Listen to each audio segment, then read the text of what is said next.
shantii arooriyo oo gudda salaada subax tabadeed ayaa wafdiga safarka samawade u kolayeysteen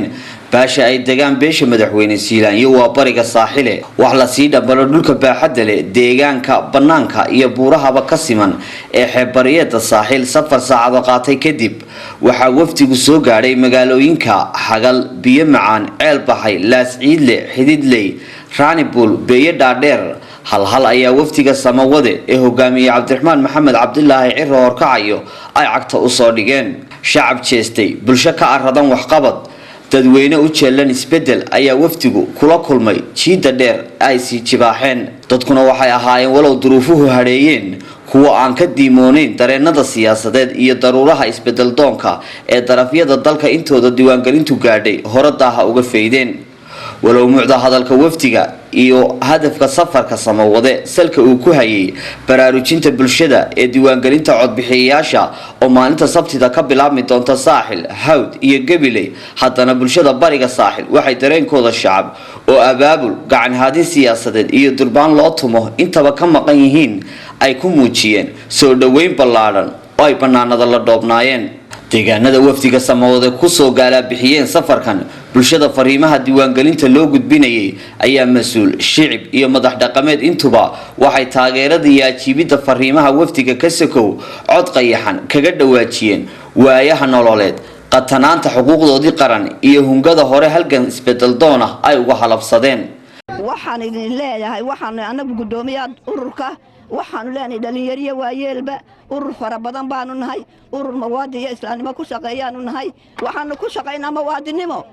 dalka inuu dalka leedin ogaado inaad dadkiin oo dhisantihiin baan ku shaqeynaa kuma shaqeyno lacag kuma shaqeyno wax kale mawaadinimaan ku shaqeynaa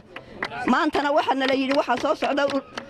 xusbiga la yiraahdo wadani waxaan gacanta u taagno gacantaanu taagno waxa la yiri nin baa yiri kayga hebel meel khabarna maayo gaba go ula ducay maayo gaba gaabsan waxa lagu soo diray taanada maanta Soomaaliya lagu aqoon taageersan hadda anagu dawladda ducay madax waa noqon khabarna maayo waa dawladda waxa loo barta boqoliyo toban ardayda wax loo dhigtay boqoliyo toban ardayda isku loo dhigtay waa wani ilaahay laba galaas loo dhisan inta kala bacad lagu dhigay xukuumadda maanta jirta laas ciidle haba yaraatee meelna ismay soo taagin baayaa laas ciidle yaala way farabadayn dalka in la dhiso waxa ka horeeya dadka in la dhiso laas ciidle waxa ka baxay xagga waxbarashada aan idinka sheego 8 lod oo aid baa ka baxay ilaa maanta secondary ma laha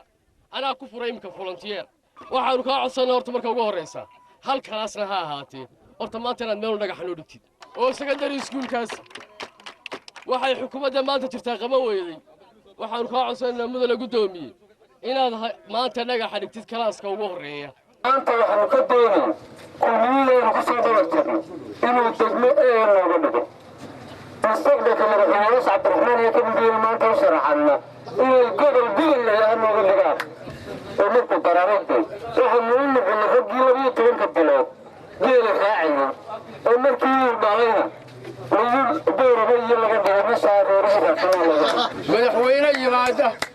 madaxweyne yimaada dalkan adiga mooyaan maanta anagu ma naan wayna ugu horeeyay maanta yimaada raari bul soo taaga waxa weeye Cabdiraxmaan oo tabarka hore dalku waa naga xiran yahay hadda loo dhaqtar malihiin hadda biyo macaan nadiif ma hayno hadda cid alaali cid noogina ilaahay mooyaan ma jirto mas'uuliyiinta wafdiga oo darafka dacal dadka deega ka koobna ayaa iyaguna dhankooda kalmaad kooban ka dhiibtay adigu marka uu soo sheegay wax ka soo jeeda laas qoray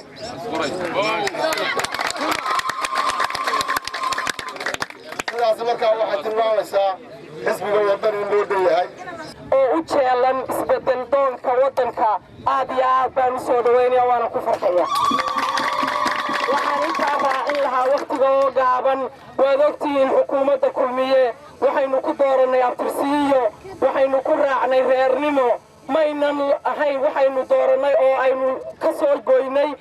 inaynu qiimayno ama aynu waxqabad kala heshiino balse maanta waxaanu idiin wadnaa xisbigii isbedel doonka ahaa ee aan reernimada lagu raacayn ee waxqabadka dalka iyo dalka lagu raacayo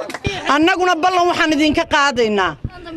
ilaahay hadduu gacanta noo saaro in aanu wax idiin qabanno wixii aad tabaysaan ee dumarba ee xisbi ah ee reer ceel baxay haddaad tihiin haddii ilaahay idmo markaa qabyaalad waan ka xorownay somalilan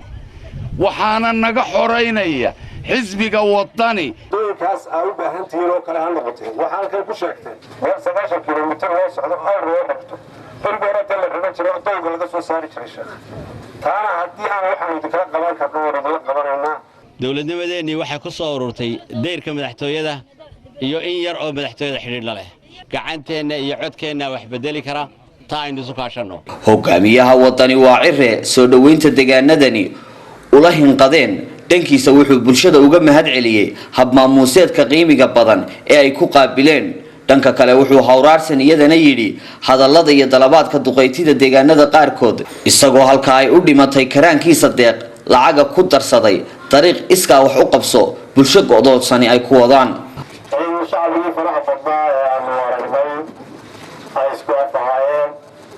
isku duruuf ahaayeen oo ay ka caminayeen inaan dawladdu soo gaarin inaan adeega dawladdu soo gaarin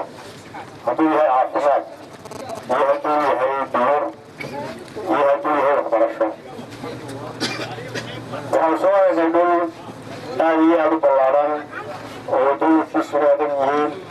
waxaan jecelahay haba yaraatee inaan waxooda kaga tagno sida ugu sheegay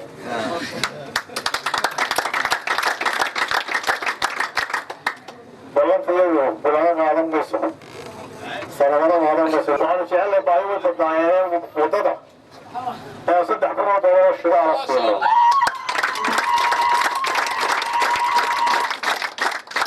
insha allah wada safarka horeysa waanu bixinaynaa lacagta waxaanu jecelnahay in safarkayadu aana maanta ku koobnaaneen waxaanu ku baraarujinaynaa inay isdiiwaangelistaan waayo waa la tartamayaa degmada si ay u korto oo loo qiimeeyo waa inaa cod badan keentaan waxaa lagu qiimeyn doonaa horumarkiina diiwaangelintiina waxaa lagu qiimeyn doonaa horumarkiina waxaa idin rajeynayaa khayr ilaahay waan ka baryaynaa inuu abaarta naga soo qaboojiyo oo gudoomiyaha xadhiga ka jirayo